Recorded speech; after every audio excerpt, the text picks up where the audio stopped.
We've got an amazing line of speakers who are going to be speaking tonight.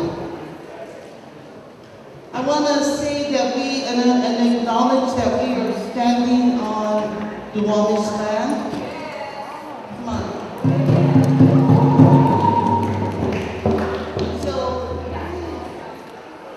So I wanted to introduce myself. My name is Viola Labatai. I'm with the Tenants Union of Washington.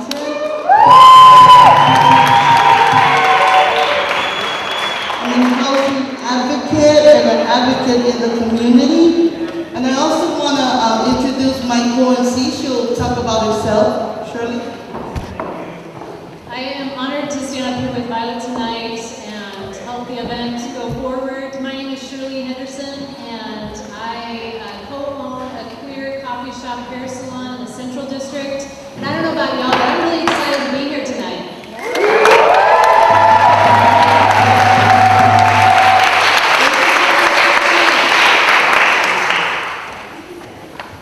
All right, I'm going to get this party going. And so, but first I want to introduce our first, to open up the night, I want to introduce Dale Exquiville. Dale Exquiville is a housing case manager and an activist with the urban Native community, and will open up our rally with a Native song and support for rape control. Please welcome Dale.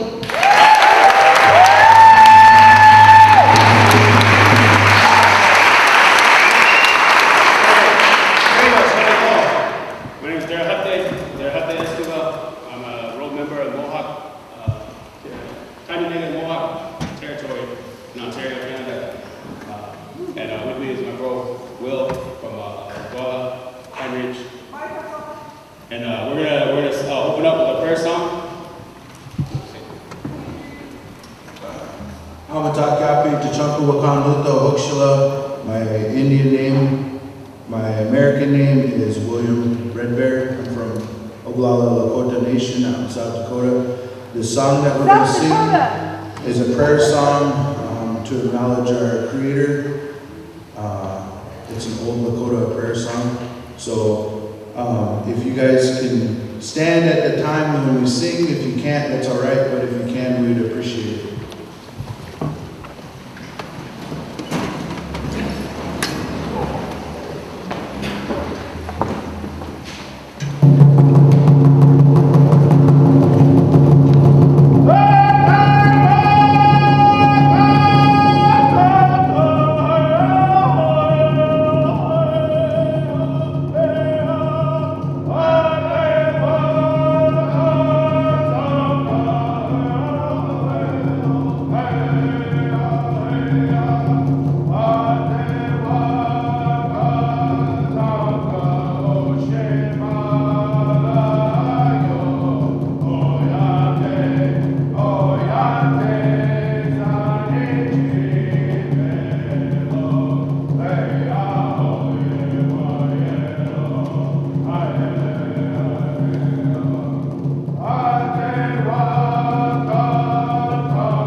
see us.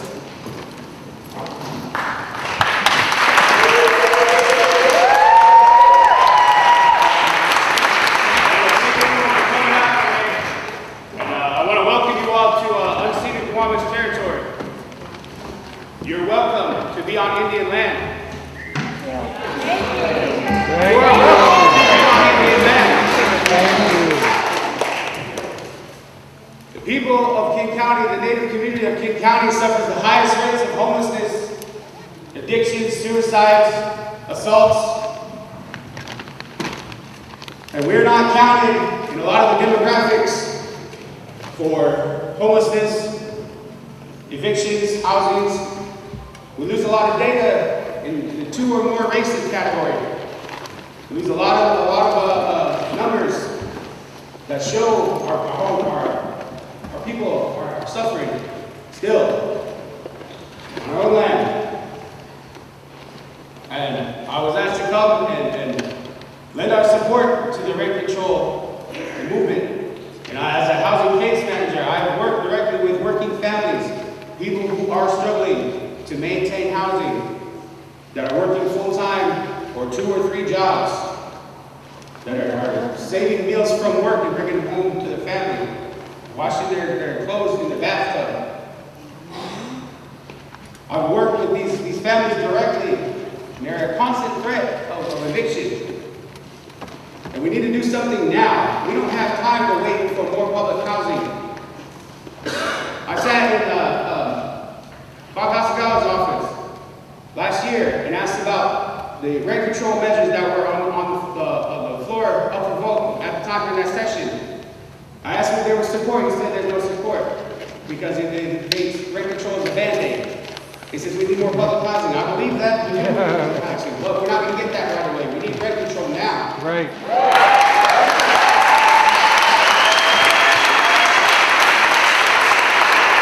We need more than one option. Mixed income units isn't going to solve everything. We need all types of solutions. We need multiple solutions. We need rent control. We need to cap how much landlords can charge for move-in fees.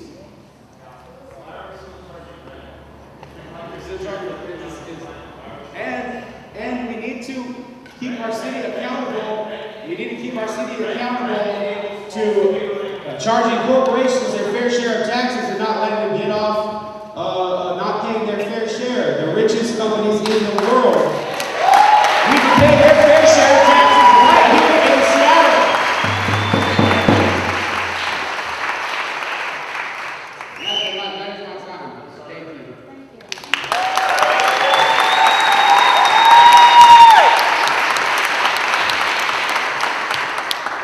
So I can feel the energy in this room. Listen, if you're not for rent control, there's the door.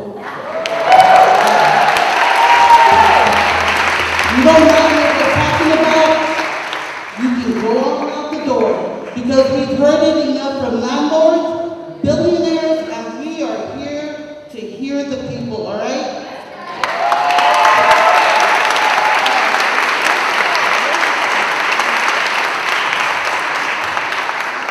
So when I say, what do we want? You're going to say rent control. All right? And I'm going to say, when do we want it? And you're going to say now. Come on, let's hear it. What do we want? Rent control. When do we want it? Now. What do we want? Rent control. When do we want it? Now. What do we want? Rent control. When do we want it? Now. Right on.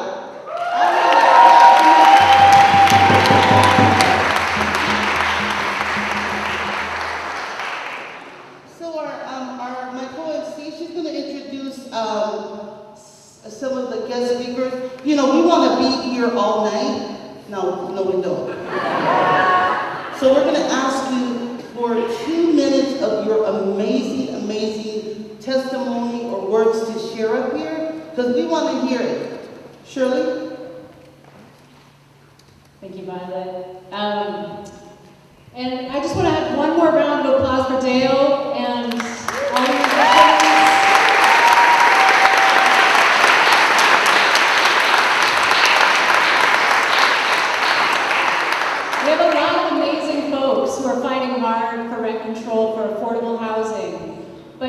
we know that we have to build a powerful movement.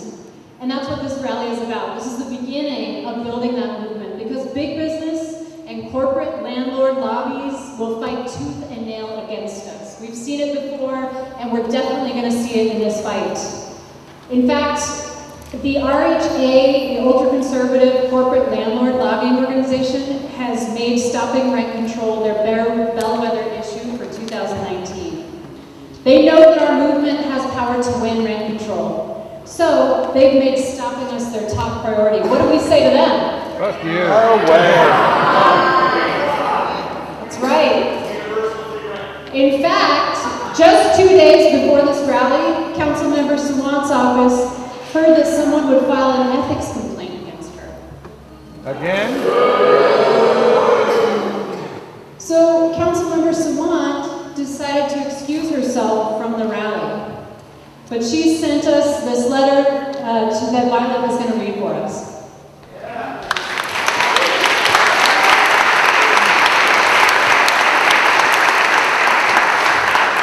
Yeah, it feels weird Chum is not here, huh? Yeah. So you know what? We're here and we're going to represent everybody here because we're with Chum, right?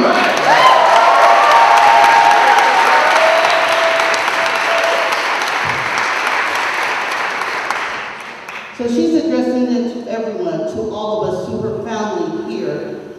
Dear rent control movement builders, this rally on Saturday, July 20th, is a culmination of 3 months of incredible efforts by dozens of community organizers, including my council office staff. It is also the beginning of what needs to be a powerful movement, because we know how much corporate developers, big banks, and the real estate lobby will oppose any efforts towards rent control. Unfortunately, we have just received indications that there might be an ethics complaint related to my participation at the rally because ballots have been delivered for this year's primary elections. I believe it's important to put the interests of our collective movement for rent control first. That's a good leader, you guys. That's a good leader.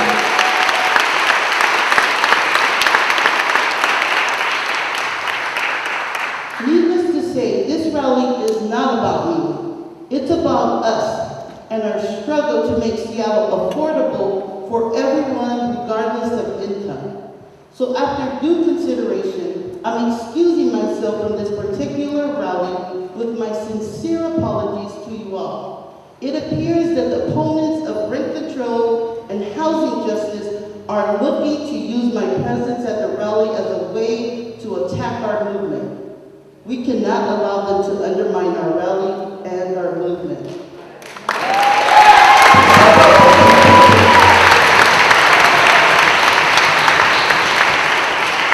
But while I personally cannot be at the rally, council staff will be present to help you with anything. And we have a huge community of dedicated activists whose voices are going to be heard through the speeches at the rally. As always, my council office and I remain 100% committed to the fight for rent control and housing justice. In April of this year, my council office launched our Seattle Needs Rent Control campaign alongside the Tenants Union of Washington State, Be Seattle, UAW 4121, Seattle Education Association, La Resistencia, and countless community organizers, including small landlords and small business owners. Our movement is calling for universal rent control in Seattle, free of corporate loopholes.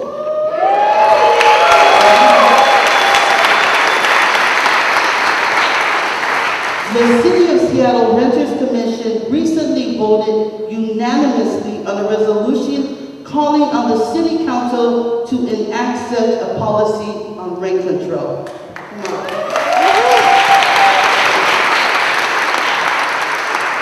Since then, we have spread the word throughout the city and smashed our goal of collecting 10,000 signatures.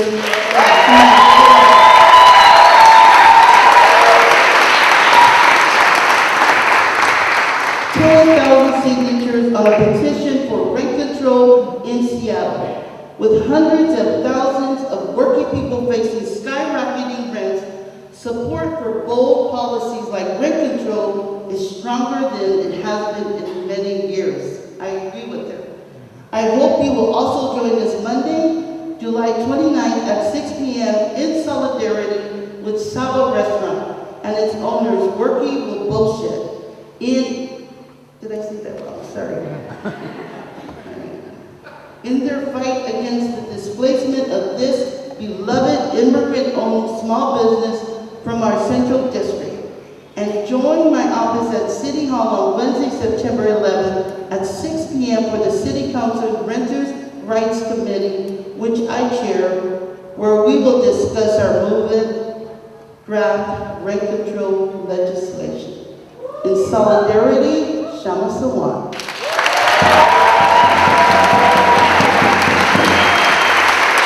What do we want? When do we want it? What do we want? When do we want it? Thank you.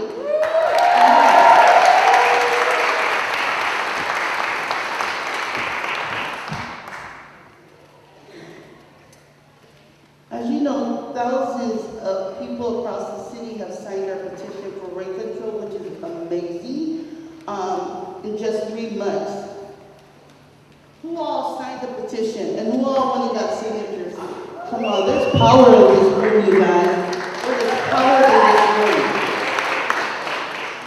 So right now, I want to introduce the Executive Director of Seattle, Devin Silvernail. Come on, Devin. Give it up for Devin.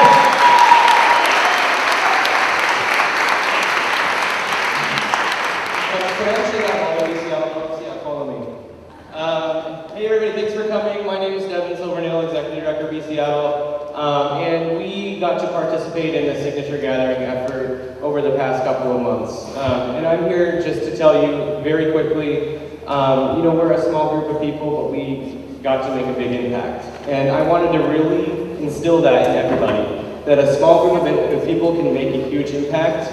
If everybody in this room went out and helped with this movement, we would win rent control hands down, right? And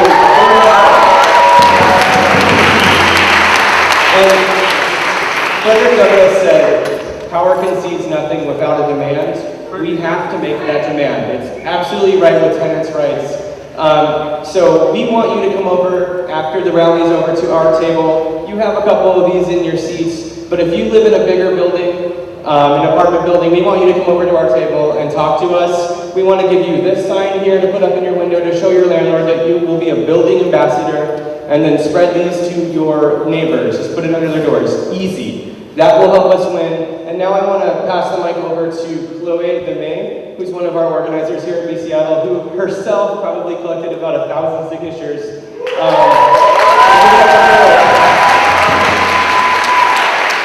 And she's going to talk to you about the power of this movement.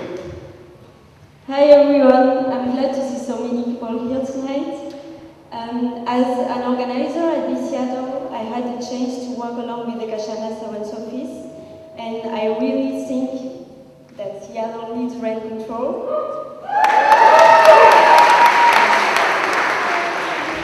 I am from France, you can hear it. And during the signatures gathering demanding rent control, a lot of people have asked me and my coworkers if we have a lot of homeless people in French cities too. Of course, unfortunately, we have a lot of homeless people in France. There are about 3,000 in Paris. But I have to say that it's not to the same extent as here in Seattle.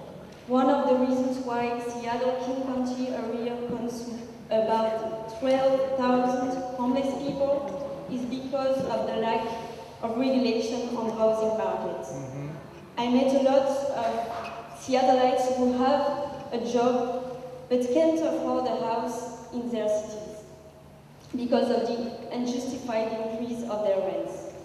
That's why we need to build a strong movement here. We have to fight for rent control, for a diverse and human Seattle. We need rent control.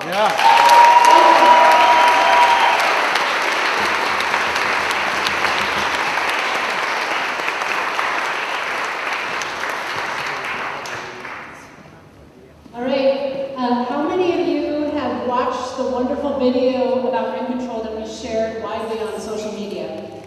Awesome. It was great, right? I just wanted to give a big thank you and shout out to our videographer, Luke Wygren and Gabe Shelton Jang, who made the video.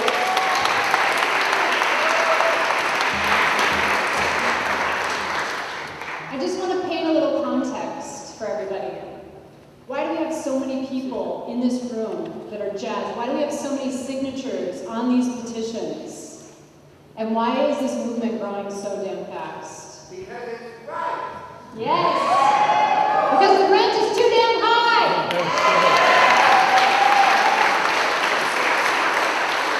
What's the average rent in Seattle? What's the average rent? $1,500. A one-bedroom is $2,040.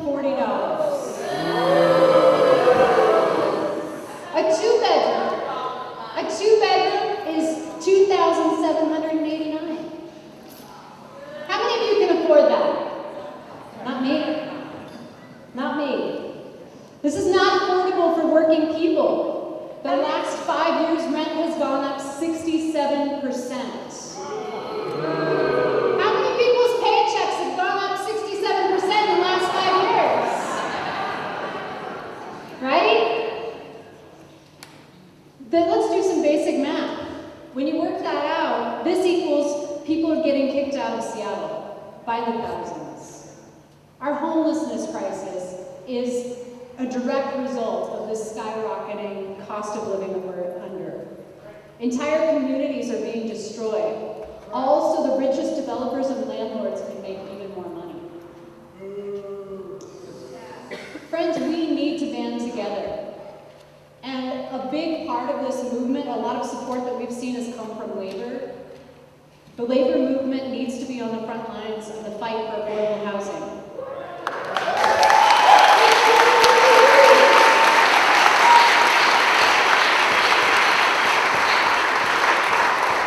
That's why it's so great that our rally has so many workers and leaders speaking up. I want to see a show of hands first. How many people are from unions in this audience?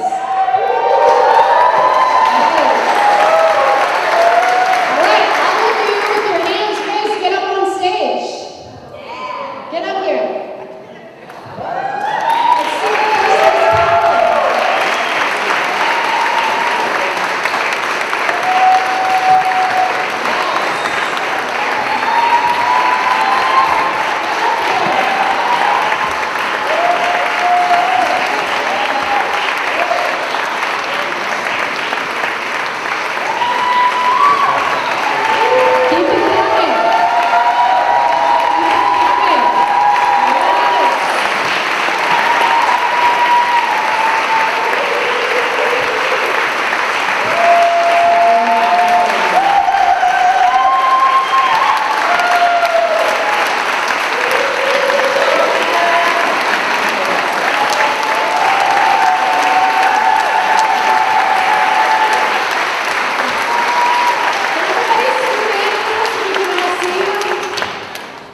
Don't be out on the margins, friends.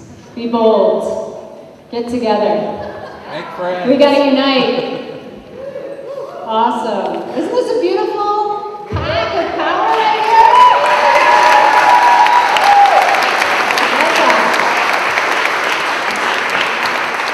So there's a few speakers in this crowd that I'm going to call on one at a time. The first folks I'm calling up is Justin Adzero.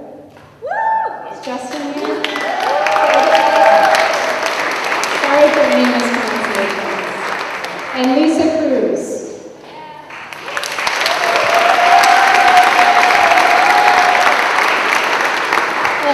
Justin and Lisa are with Unite Here Local 8 Union, and they're activists and housekeeping workers at Embassy Suites Hotel fighting for their first contract.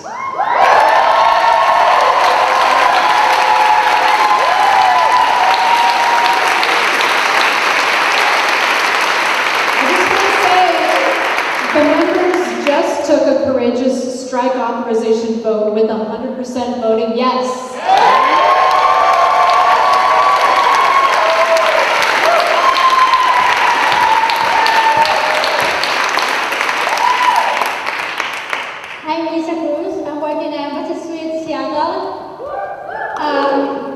We are fighting for the contract for 1.5 years since September 2018, but the company didn't give the living wages raises right until now. So, and we are paying more than $300 for the health insurance. That's why we still keep fighting for the to get the contract, and we're already going to strike, and my coworkers 100% support that strike. I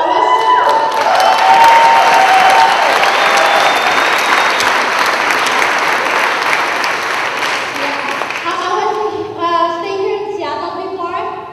I'm moving in. I keep trying to get another apartment because I'm a single mom. I'm living with my parents, but I can't afford to live in Seattle. Thank you.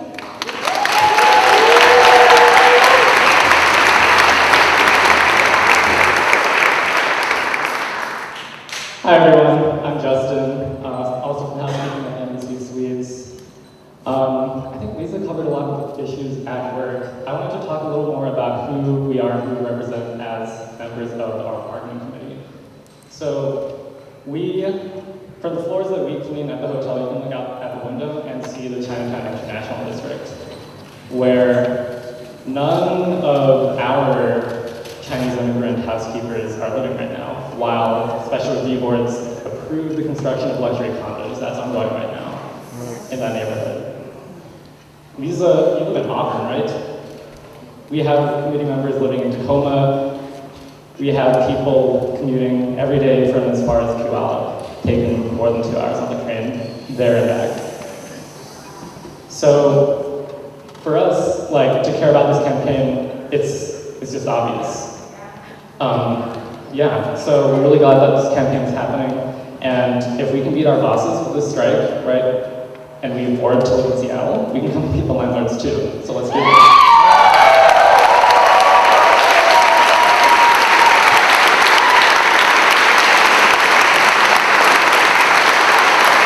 Thank you, Justin and Lisa, and thank you to everyone at Unite here who is standing behind this movement and making it that much stronger. I wanted to invite Matt Malley up. Matt Malley is a substitute teacher at Nova High School and an activist in Seattle Education Association. He's also a member of Socialist Alternative.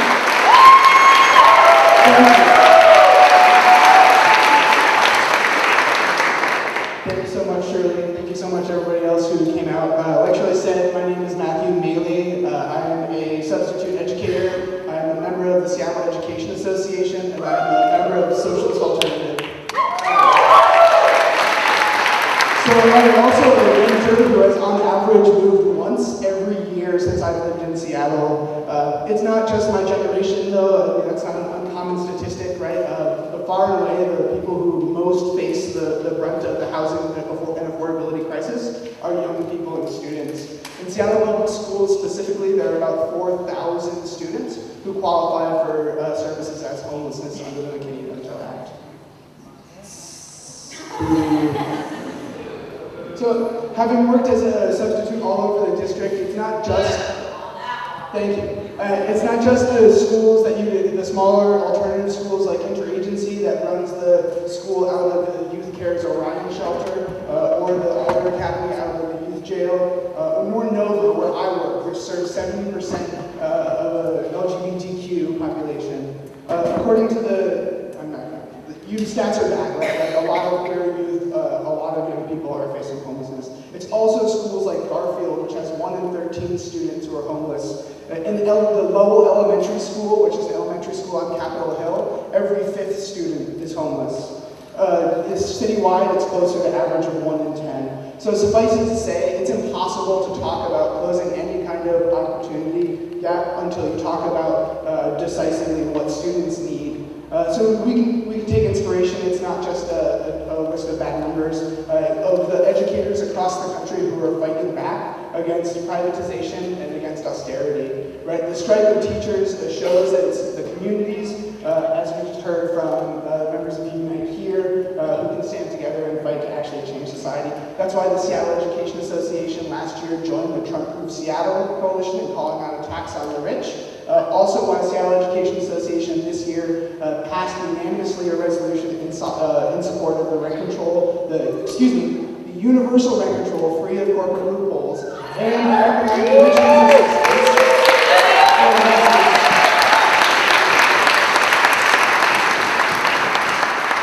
that's why the SEA supported those ordinances. I would urge all my union siblings here to pass ordinances at your own locals.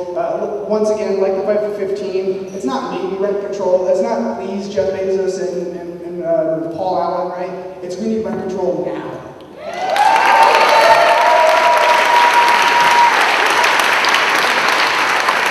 Thank you, Matt. Next, I wanted to call up John Frazier. John Frazier is a Harborview Medical Center worker and a rank-and-file president of WFSE Local 3488. Please welcome John.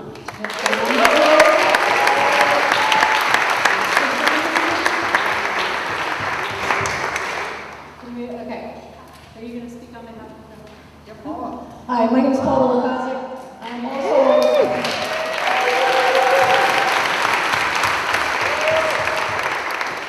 Washington Federation of State Employees, Local 1488 and 3488 have all signed on to this rent control initiative. What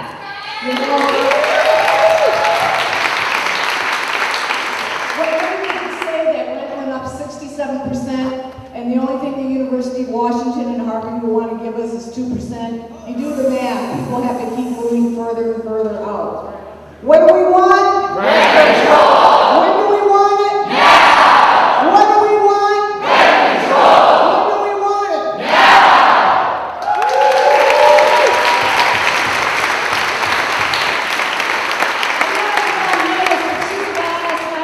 For workers. Next, I wanted to call up Kelsey Barnes and her co-workers at the Fry Art Museum. We all here? This is exciting because these guys at the Fry Art Museum just organized a union, the Art Workers Union.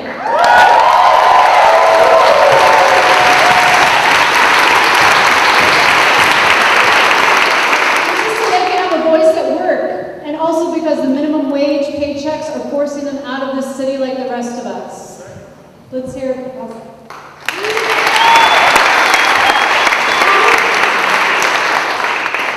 I'd like to start off by thanking Councilperson Sawant and her team for her support in starting our union. So for that reason, we're happy to be here. And like you just said, one of our main reasons for starting the union is to increase our wages because minimum wage is not a living wage, especially in Seattle. A lot of our coworkers are working a second job or they need multiple roommates to be able to keep up with rent or support of a partner. A couple of us are commuting at least 30 minutes to an hour each day, myself included. I've been living with my parents and now my partner because otherwise I could not afford to have this job, and it's the same with all of us on the security team at the Fry, so this is why we started the union. We love working there and we want it to be a sustainable, livable wage and environment for us.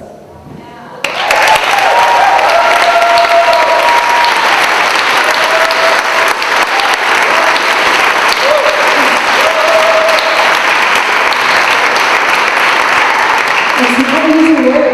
It's not easy work to form a union. It's not easy work to fight for rent control, but when we stand shoulder to shoulder, we win games.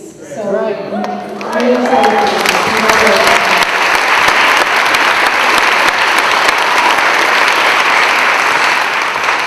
Next, I wanted to invite up Adam Capello, and he's a UW grad student and an activist with UAW 4121, the Union for Academic Student Employees at UW.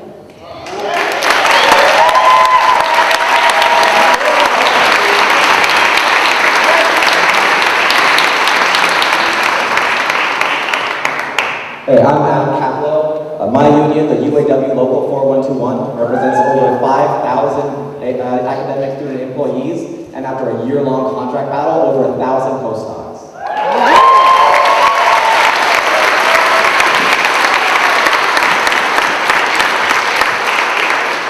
We are proud to stand here with you all today and declare that it is time for rent control in Seattle.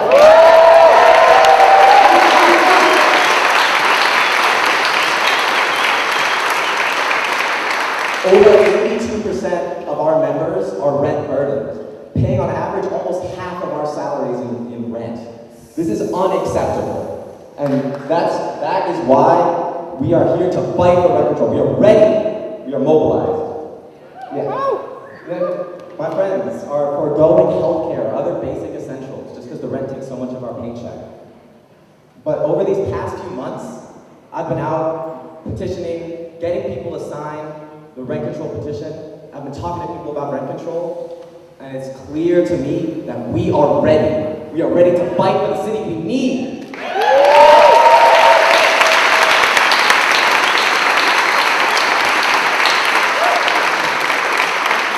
And if there's one thing I've learned from going on strike with my union, or from the struggle with the Fight for 15, or from the historic victories of the Chateau residents, is that when we fight, we win!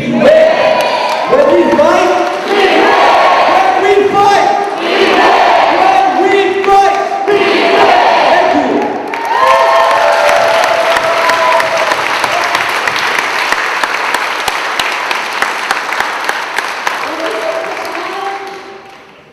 Next up, we have Kathy Heffernan coming to speak. Kathy is a chaplain in Northwest Hospital, a union delegate for SEIU 1199 Northwest, and a member of Socialist Alternative.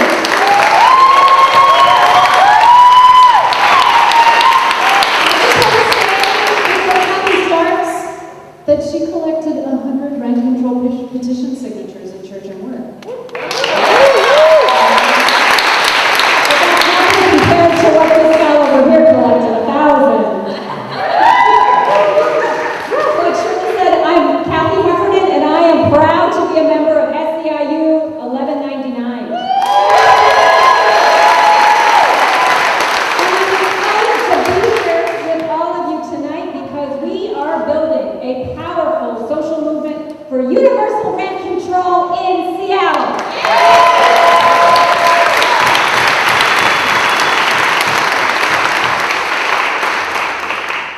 4 years ago, I came home from work to my West Seattle apartment to find a notice on my door.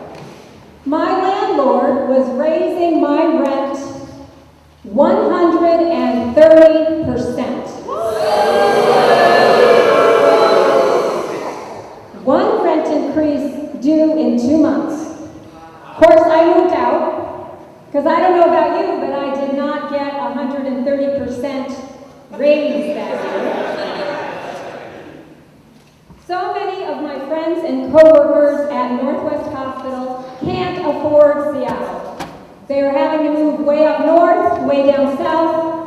They have long commutes, and some of them have to work 2 or 3 jobs just to make ends meet. So friends were shocked when I told them about my outrageous rent increase. They said, "Kathy, that can't be legal." Well, all of us here know that it is. My landlord raised the rent because he could. Because the rental market works for a rich guy like him. But it doesn't work for ordinary working people.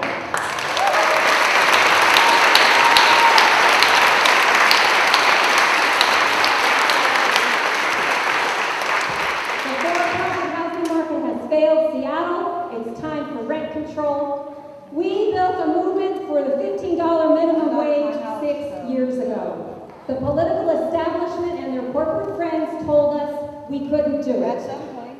We did. Tonight we are launching this grassroots power, people power campaign to win rent control in Seattle. When we fight, we win. When we fight, we win. When we fight, we win.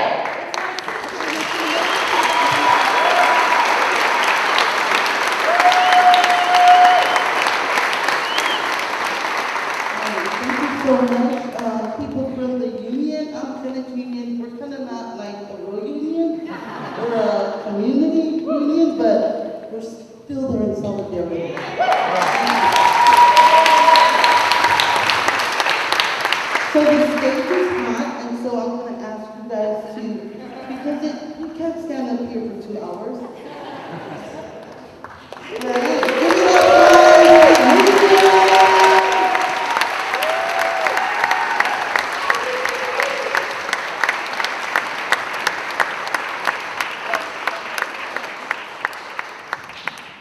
Well,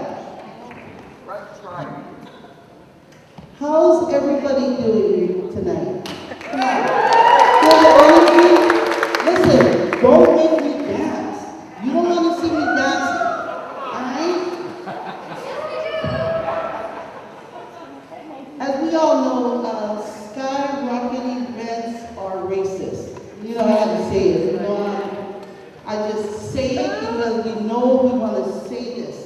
Skyrocketing rents are, you know, housing is racist. It's unbalanced and it's not equal, and they just look down at us poor people or people that can't afford the rent. 51.7% of tenants in eviction filings were people of color. Black tenants experiencing eviction at a rate of 4.5 times what would be expected based on their demographics in Seattle. Yeah, boom. Immigrants and refugees greatly impacted. Women were more likely to be evicted over small amounts of money. Of single-tenant household cases where tenant owed $100 or less. That's really bad. I should know. I see this every day at the Tenants Union of Washington. So I'm glad we're here. I'm glad that we are uniting in asking and crying out, pass rent control. I gotta say, pass rent control. What do we want? What do we want? And so tonight, I have the honor of, this is one of my favorite poets.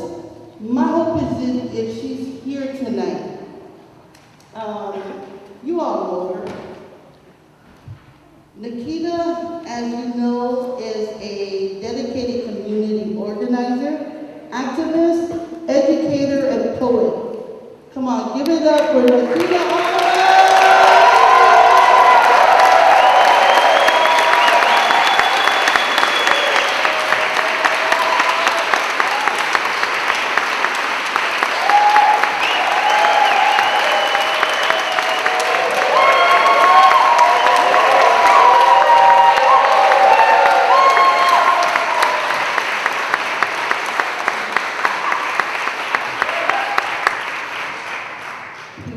Blessings, community. First of all, thank you for spending your Saturday evening fighting for rent control.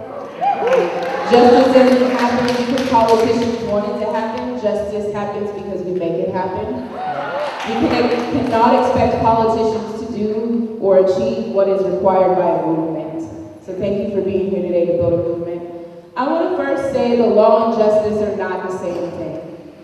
The first argument opposition throws at us about rent control is it's illegal. And there have been lots of things that have been both legal and illegal that were not just. And it is our job, it is the job of our courts, it is the job of our legislature, it is the job of each of us to be changing unjust laws to do what honors the human dignity and human rights of everyone in our community, and everyone deserves access to safe, clean, livable housing.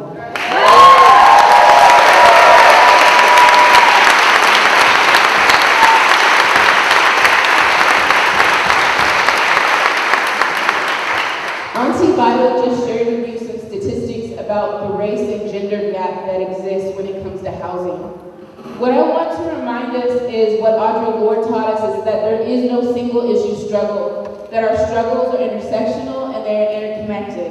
I work with young people who are having to work to free themselves from that juvie, that children's jail that they're building over there. That jail is as much interconnected with housing and affordability as it is with the juvenile injustice system.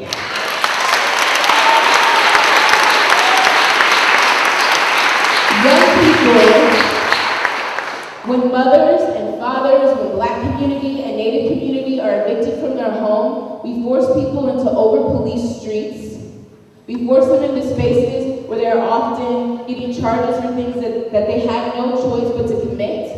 When you live in poverty and you don't have access to food, what are you going to do? Eventually you're going to take it. It is our responsibility to make sure that people have access to food, shelter, clothing, education, clean water. These are human rights.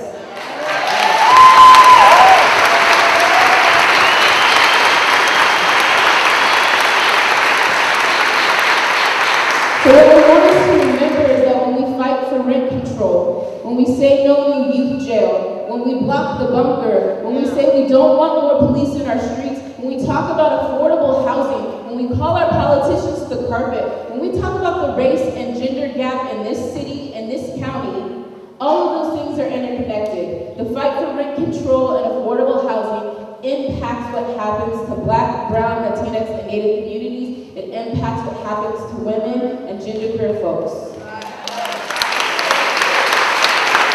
And I want to conclude by saying, when we win rent control, and I say win because we will, when we fight, we win.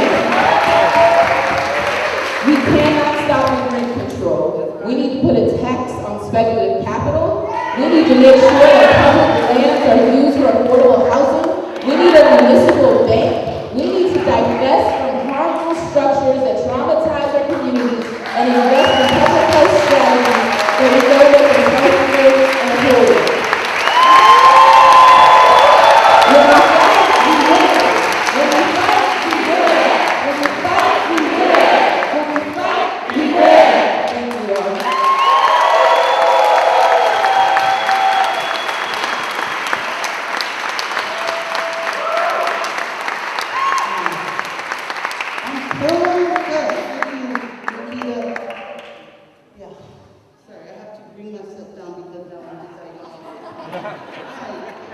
So our next guest who is going to come up here and speak is Cliff Hawthorne.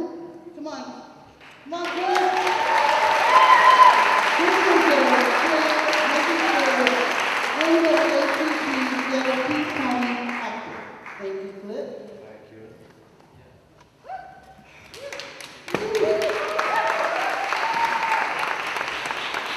You know, I'm not gonna lie to y'all, following that up's gonna be hard. Yeah, but let's be honest. I think Violet ran off the numbers. Nikita brought us wonderful spirit of really what we all know to be true. That a city, a county, a state, and a country where we do not have rent control makes a situation ripe for discrimination. That for tenants who go to eviction court and who are given an eviction order regularly only miss a rent payment by less than $1,000, less than $500, hell, for even a single dollar. And more often than not, landlords are looking to evict Black and brown renters. I'm just gonna say, that is racism. That is racial discrimination.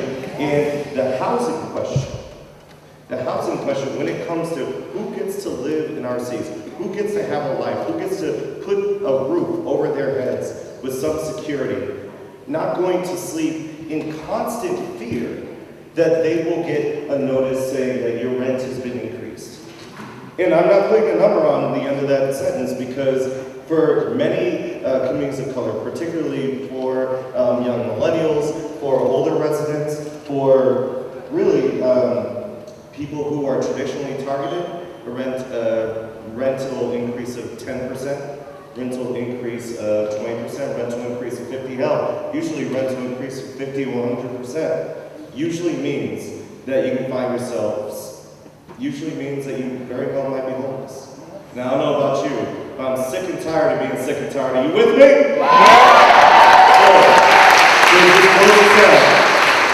The NAACP is Seattle, King County NAACP under the new leadership of President Sadiqa Sakin and myself as housing chair. We are committed to fight for rent control. We demand rent control now, and we will stand in solidarity with union sisters and brothers. We shall stand in solidarity with our communities and demand that the Seattle City Council passes rent control. Then we're going to take it to the county, and then we're going to demand a lift on the ban on rent control in Washington State.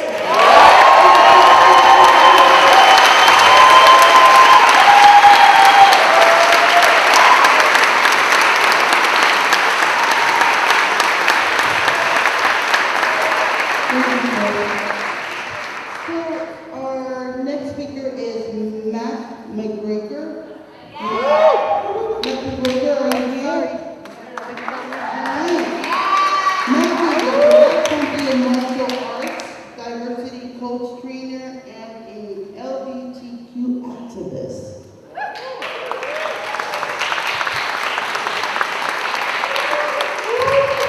Hello, Seattle!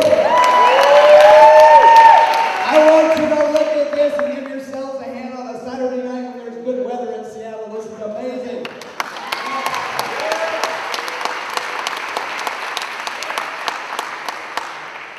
You know, Nikita said, thanks for being here on a Saturday night. Where else would we be? Because this affects each and every one of us. Right? I'm a transgender activist, and in 2017 we did a survey of LGBTQ people in Seattle and found out that 78.5% of the LGBTQ people that live in Seattle are renters. 78.5%.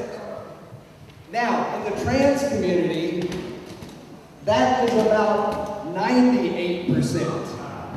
Okay? So this really affects us. I fought with Shama side by side for move-in fee legislation because my wife and I were trying to find a house to live in close enough to our son's high school where he wouldn't have to bus more than an hour there and an hour home. And the lowest thing we could find was $2,200.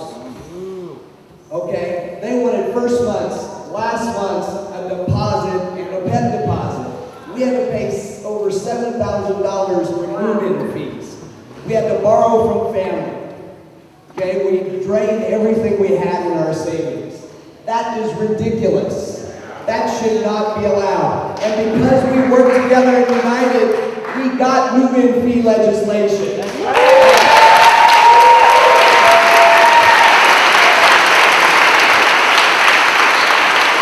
You know what? You have the power.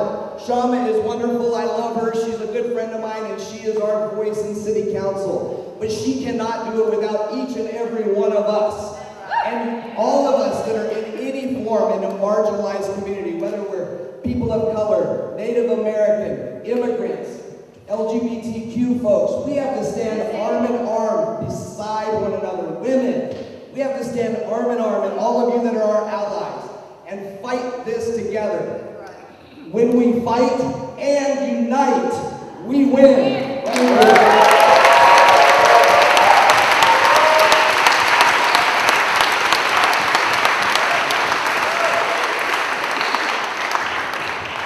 Thank you so much, Mac. I love that Nikita said that it's not just, we're not going to stop at rent control. There's so many things that we need to fight for in the city, and we will. And in this fight for rent control, we also have to look out for corporate loopholes. Because corporations won't just try and squash us from the beginning, they'll try and carve out anything that we win. So what we're fighting for is universal rent control free of what? That's right. Rent control has been a lifeline for working people in cities that have won it. But we need to fight against these corporate loopholes that have weakened rent control measures in other cities. Rent control means that rent cannot be raised more than the rate of inflation.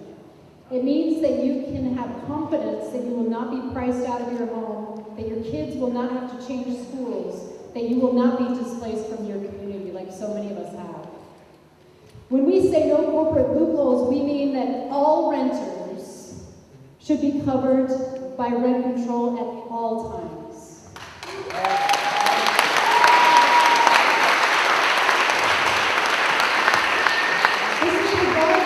This is regardless of when the rental home was constructed. Whether you rent an apartment in a building or your family is renting a house or a condo.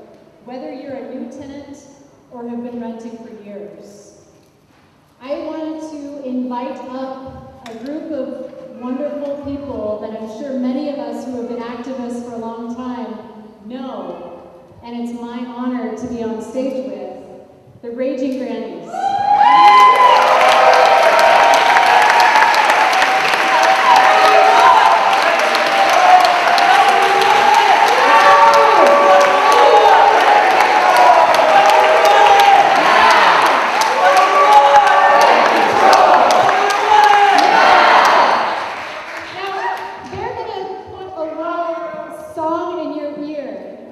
That I hope will carry us through this entire fight.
Here's a song that you can join in and make up your own verses eventually.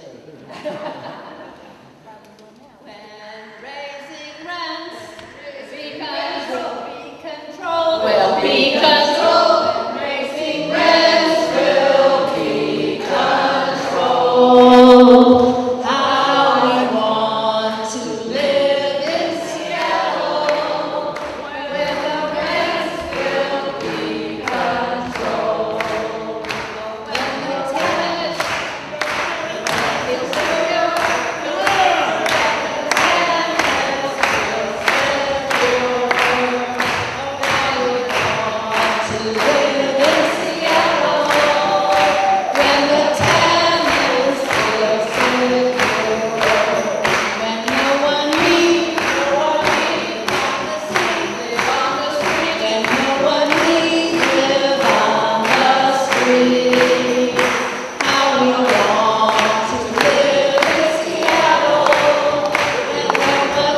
with La Residencia and my name is Bárbara Villalpando with La Resistencia.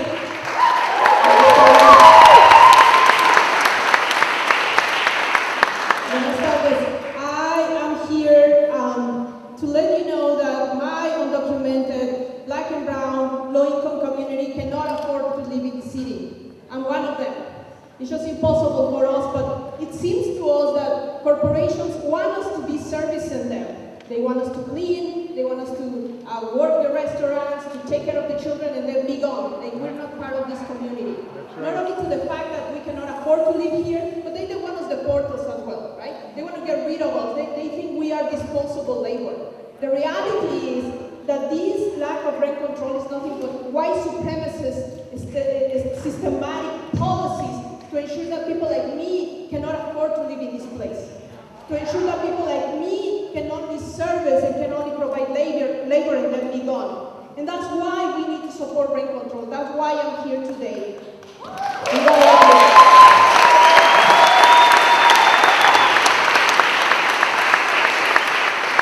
have heard again and again that this is a progressive city. We even heard that this is a sanctuary city, quote unquote. But how can it be a sanctuary city where people like me is not even allowed to live here? It seems to be a sanctuary city only for corporations and wealthy people that can afford to live in the city. We cannot allow this to happen anymore. I want to come back to Seattle. I live here for more than 20 years. There's no way I can afford that anymore. Most of my community is not living in Seattle yet. They have to commute again and again to come back here and make sure that they serve you. You see us probably in the restaurants. You see us probably at night cleaning the offices. But the system has been created so we're invisible to you. Let's not allow that anymore. Let's make sure that rent control happens, and it happens now. Que pase ahora.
In February, our building, the Kenton Apartments, was bought by Milestone Properties. Tenants who had been living in their homes for 10 years were suddenly faced with a rent increase from $900 to $1,600, with very short notice. We were also informed we were expected to pay a $150 utility fee without any understanding of what those utilities were. So, knowing that these increases meant our community was going to be torn apart, and that a lot of our friends and neighbors were going to lose their homes, we decided to fight back. We demanded Milestone Properties give us legal notices, not just pieces of paper taped to our unit doors with absurd rent hikes and no mention of our rights. We told Milestone Properties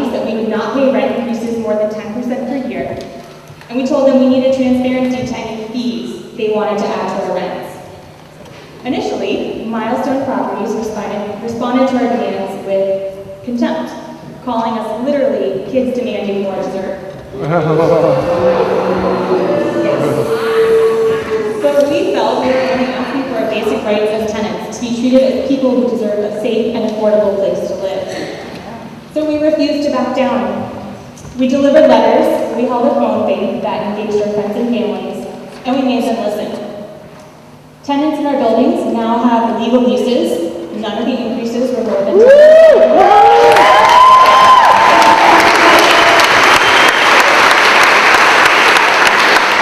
And the utility fees were removed as well. Together we fought back, and we were able to stay in our homes.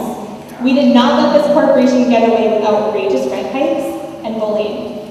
This is just one victory, a beginning, and it gives me hope that we can fight back on a broader scale and we can help make housing affordable across Seattle.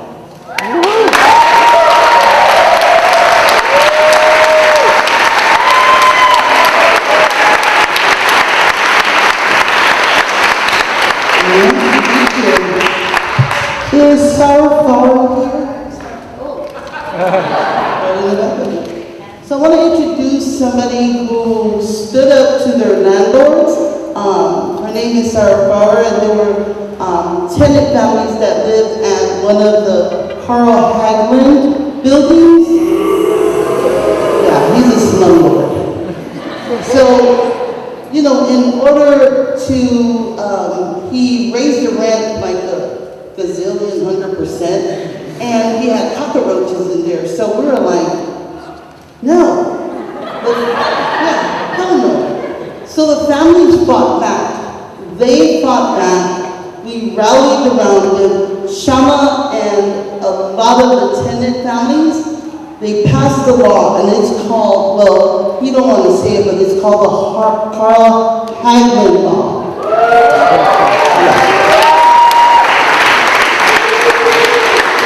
Sarah was a big part of this organizing where this law was passed, where if you're a landlord and you want to raise the rent more than 10%, you better make sure you don't have bed bugs, cockroaches, everything above before you can raise the rent. And so we're so grateful that Sarah's organizing and their leadership got that law passed.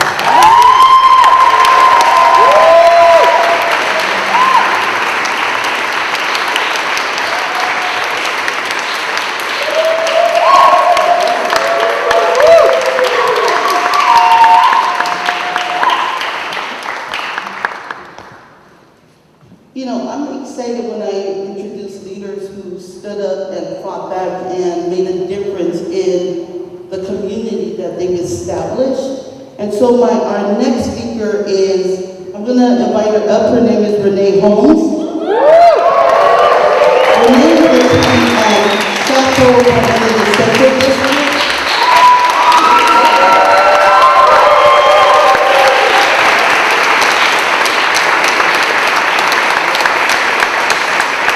The corporate owner and developer was planning to demolish her building and replace it with unaffordable apartments.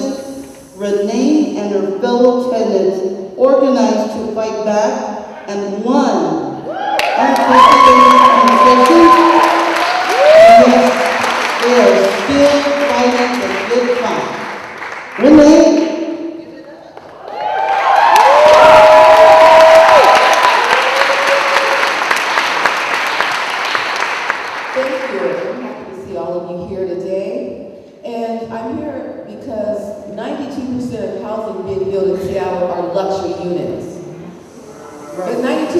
Seattleites are not luxury paid. That's right. And we're tired of getting paid.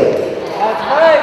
I'm here today because Cadence Real Estate, a for-profit developer worth $185 million in real estate assets, has decided to tear down the Chateau apartments where I live with my Aunt Mother Gordon in the central area. These are affordable and low-income apartments. Cadence plans to replace them with market-rate studios. Mother Gordon has lived in the central area all of her life. She's 88 years old now. Our family came up from Arkansas in the 40s and settled in this area. It was the only area that people of color were allowed to live in. The chateau is her home. She's lived there again for 30 years. It'll be 31 years in October. This is her neighborhood, her community, and she deserves to stay. That's right.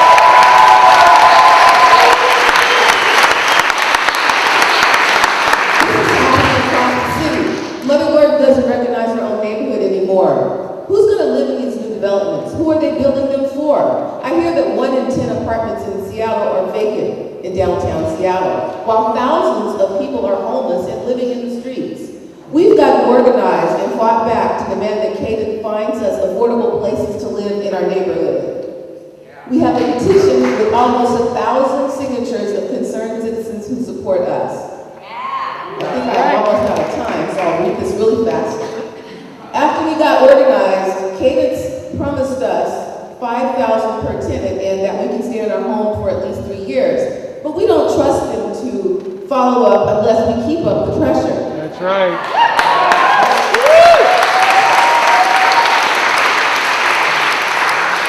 Our struggle at the Chateau is part of the overall struggle for affordable housing in Seattle. We have enough people living on the streets. The struggle is not over. We need rent control. We need it now. That's why we will continue to stand up and fight back for what's right. That's right.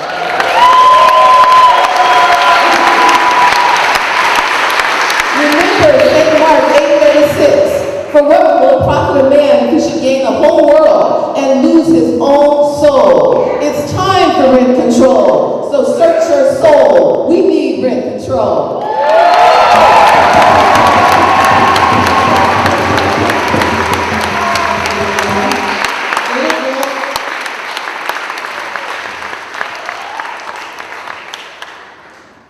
Yeah, I love when problems happen and all of a sudden leaders come out of it, organizers, and people just fight back. And that's what's happening in the room right now, is us standing in solidarity together. Yep. I would like to introduce Kelly Lyons.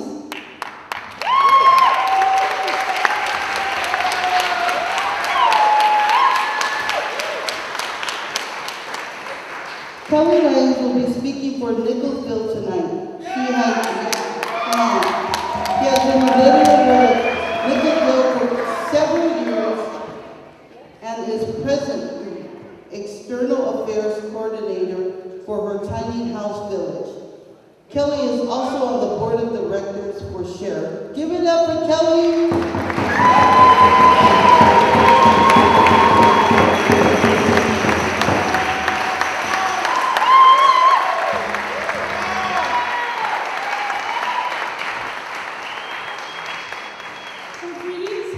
My name is Kelly Lyons, and I reside in the central area, also known as District 3. I live in Tiny House Union Village, Nicholsville. We're at 22nd Avenue, just off East Union. Deshauna Swant has visited our village several times, and we invite all of you to come visit. More than visiting, Kishwama and Socialist Alternative has led the fight for tiny house villages and encampments as one good way to help homeless people tonight. But her vote and leadership has been, I'm nervous, okay, I don't know why. Her vote and leadership has been the key not only to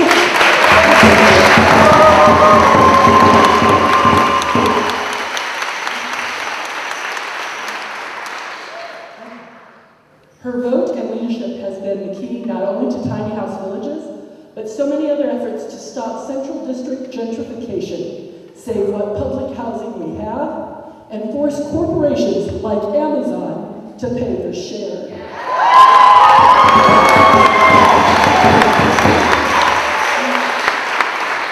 This nation that has recognized housing as a human right is falling down on the job. Since I came to Seattle, I lived in single-room occupancy housing downtown, but most of that's gone.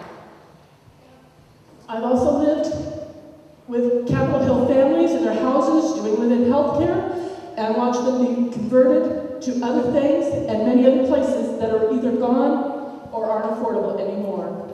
It's also been tough to find decent affordable housing since I've been here, even when I've been in tip-top health. Now Seattle has thousands of homeless people on the streets and only enough shelter for a small portion. Waiting lists for low-income and reduced-cost housing programs are not counted in days or months, but in years. Rent control is crucial to stop the bleeding. Without that promise of rent control, more and more people here will become homeless, not less, as they continue to be priced out of housing. And we have seen that those with too much money on their hands just don't care. You're timing my time out. Our rent shouldn't be going into the pockets of elitists who waste it but stay with us to have a better life and support the community around us.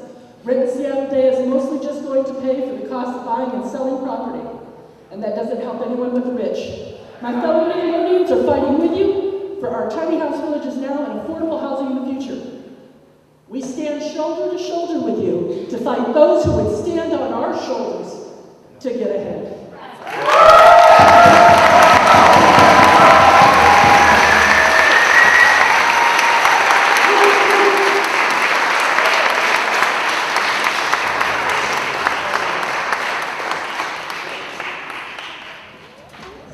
Thank you so much, Kelly, and all the activists with Nicholsville. Let's give them another round of applause.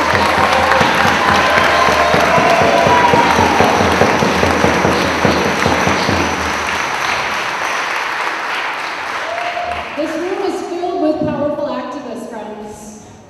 And now we're going to get into some of the nitty-gritty stuff. So, on your seats when you sat down, there were packets. Does everybody have one? In your packets, you're going to have this little pledge card. And I want everybody to hold it up when you find it. It's a yellow pledge card.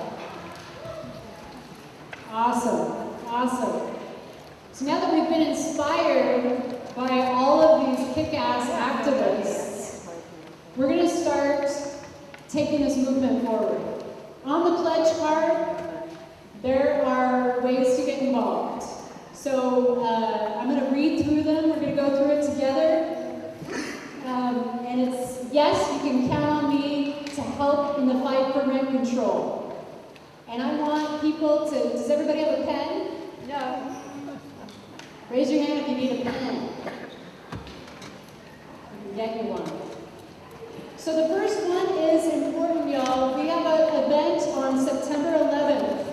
When our movement for rent control, the legislation will be discussed in City Hall, City Council, the Renters' Rights Committee, and it's chaired by Sawant.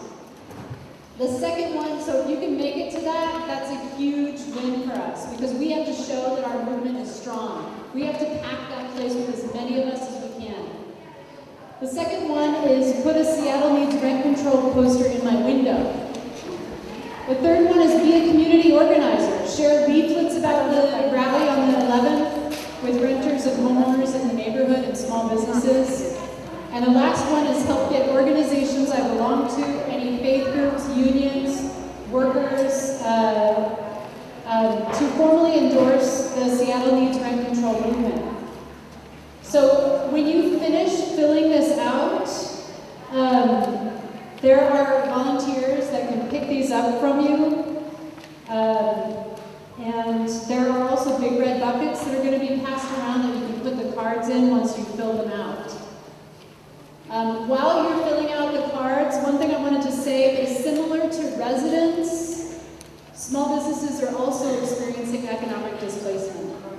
I know in the Central District where Squirrel Chops, our coffee shop hair salon, is located, there's a lot of immigrant-owned, people of color, LGBTQ, women, minority-owned small businesses. And we're struggling, just like residents, under the weight of wealth pooling at the top and the cost of living increase that comes with that. I know firsthand how difficult it is to survive in a system which primarily benefits the billionaires and billionaires, friends. The super wealthy at the top get the benefit while we suffer. Contrary to what we hear from politicians, corporate media, and the interest of small businesses that are struggling struggling to survive are not linked to the super wealthy. They're not linked to big business. In fact, we need to unite with working people against gentrification and displacement. We also need to fight for commercial rent control.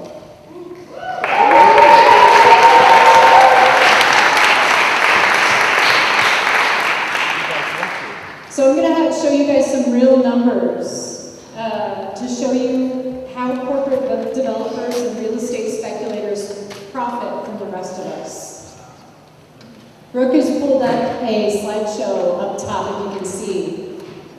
So it's good to know who our enemies are, right? Who's going to be fighting against us? And we already have, I don't know how many people know Northwest Commercial Real Estate, but they have $337 million. They have 56 buildings in this area alone.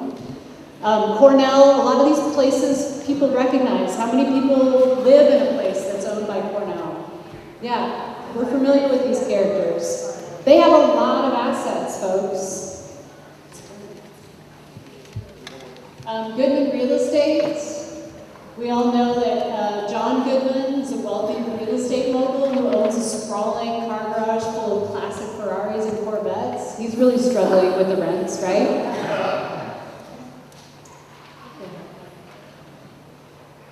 How many people in this room know Vulcan? Yeah, right? They're just now destroying part, right near where Squirrel Chops is, 23rd and Jackson, that massive complex that's going in. They're a big contributor to gentrification, tearing down workplaces, affordable units, and building massive structures with luxury units. We also know our friend Howard Wright. He owns the Space Needle, the Sheraton Hotel. He was also a massive fighter against 15. The fight for 15, he spoke out really aggressively and fought Shama's office tooth and nail. So a lot of fun folks we're up against. Cadence, we just heard from Cadence tenants, how great they are as landlords. And they are also struggling in this market right now. That was sarcasm. Alchemy is another one that is notorious for, they just evicted Saba, the Ethiopian restaurant that we all love, that's been a beloved community cornerstone down on 12th, and they were just heartless about it. And in fact, we are honored tonight to call up Worky and Saba from Saba.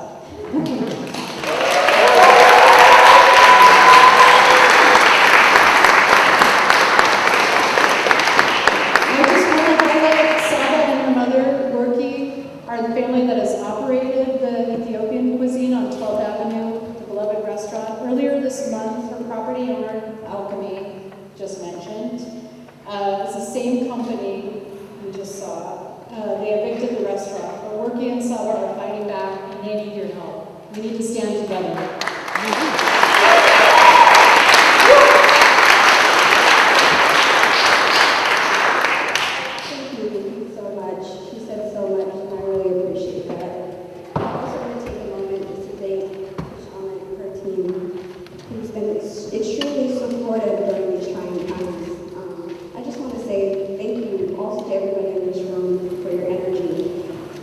Seattle, I believe in. I don't know what's been happening, I don't know why this is happening. Well, we know why, but we also know that there's a Seattle that is beautiful and that is supportive and that does not believe in the injustice that's been happening.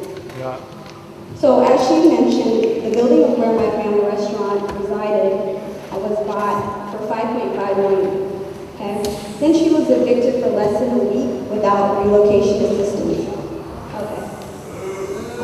Yes, and they even said they would relocate her and left her for dead. We now have a community rally, though, on July 29th to show these abusive and bullying developers that we have the support for displacement. Now, I'm not scared. Are you guys scared? No!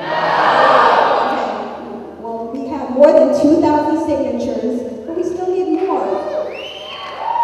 And we're going to keep going and going and going until we get the results that we all need to keep these small business owners having faith in actually having a business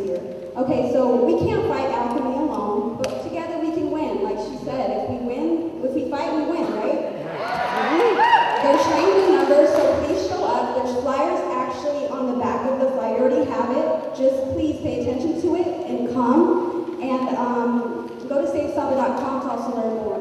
Thank you so much.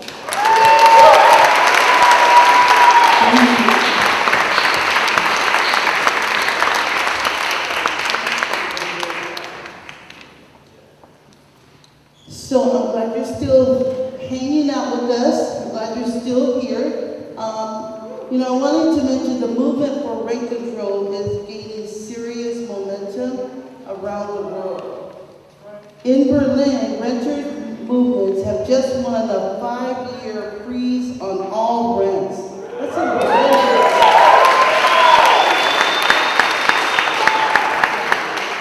And in Oregon, renters won the first rent control policies in the state.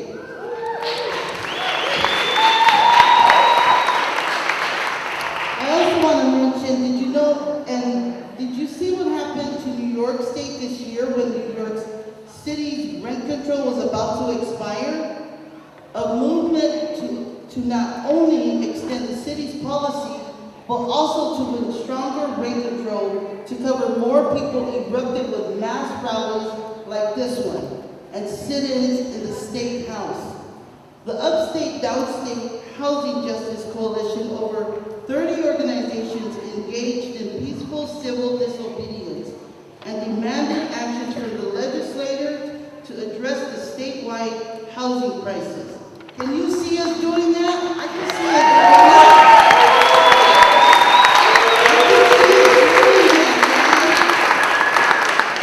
And in a historic pushback against the real estate titans, the movement won many of its demands.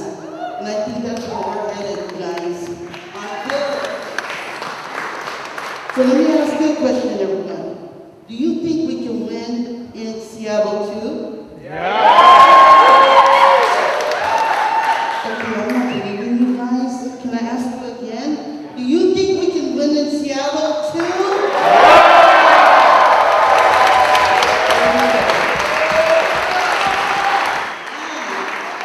They won in New York not because they're a well-meaning, we had a well-meaning governor. Cuomo in New York is the back pocket of corporations, yes, that's right, and said that Amazon HQ2 victory was the biggest political tragedy he's ever seen. Yikes. The movement in New York won because renters, working people, all got united in a powerful resistance. We will and have to do the same thing here. And corporate opposition will be as fierce. When you got money and you're a billionaire, yeah. But I think the most powerful thing that we can do as people is the people movement. Yeah. And it works. People rise up, we can win. Are you still with me? Yeah.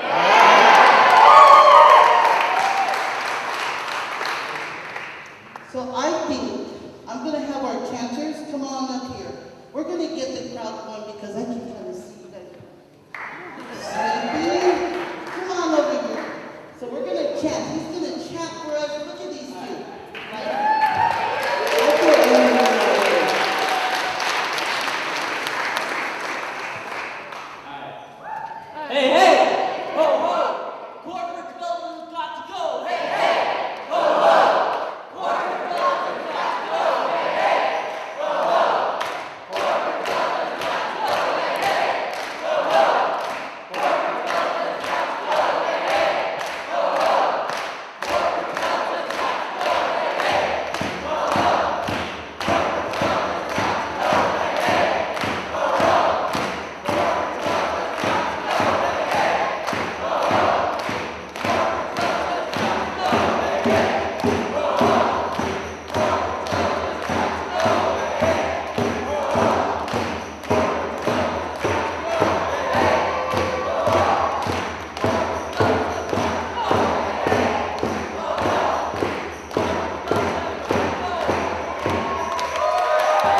statewide movement. That's right. Just like $15 an hour, many renters' rights ordinances, we need to build a fight in Seattle. And I feel the energy in the room. We're ready for a fight. Yeah. Are we? Yeah. Yes. We can't let city and state politicians continue to pay lip service while they keep passing the buck back and forth to each other. Right? It's a state issue. It's a city issue. Come on. The best way of building a statewide momentum is to build momentum here. Starting right here in this room and escalating out. Because we're all fed up. How many people are fed up?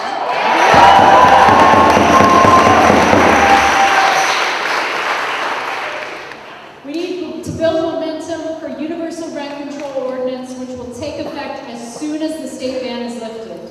This would be a legal ordinance despite the statewide ban. Sorry, I kind of lost me at the end.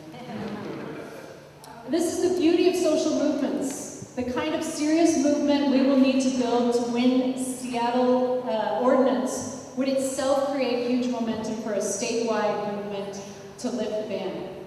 You remember when we passed 15? All of a sudden, other cities and other states started picking it up.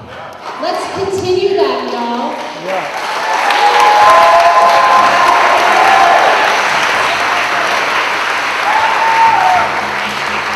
Guess what?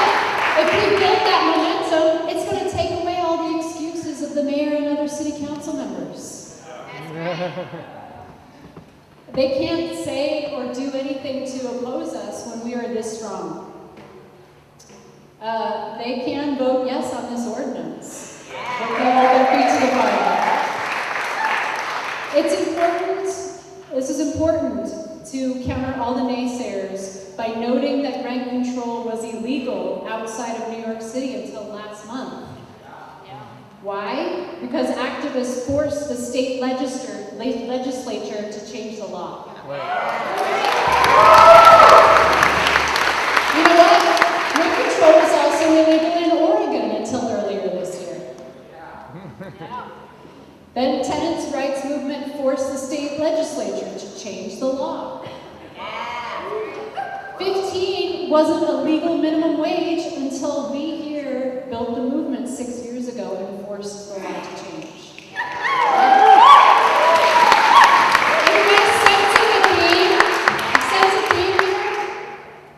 So when naysayers tell us rent control is illegal right now, we say that's exactly why we're building this movement, to overturn, like Nikita said, unjust laws. Yeah.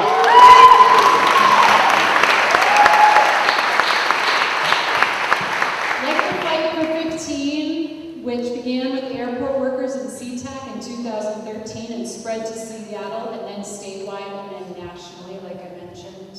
We know that once we win rent control here in Seattle, this fight is going to explode beyond.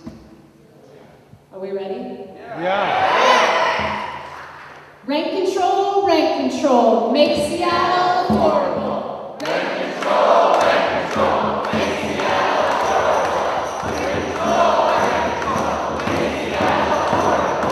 Rent control, make Seattle affordable. Rent control, make Seattle affordable. Rent control, make Seattle affordable.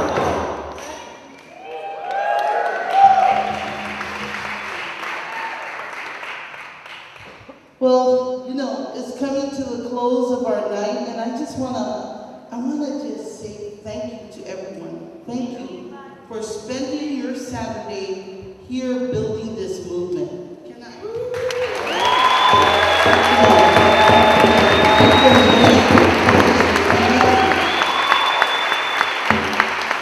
You know, in closing this rally, we wanted to extend a message of solidarity to the working people of Puerto Rico who are rising up against years of brutal austerity and corruption by U.S.-backed political elite and corporation.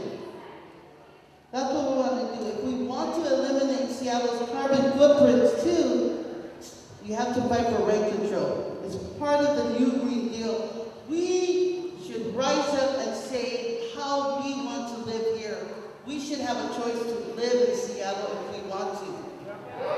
It's not the developers or these greedy landlords. They're the ones that are trying to say what they're trying to run the show. But I think today the movement is that we need rent control. We need rent control. We need rent control. We need rent control. We need rent control. We need rent control. So, thank you.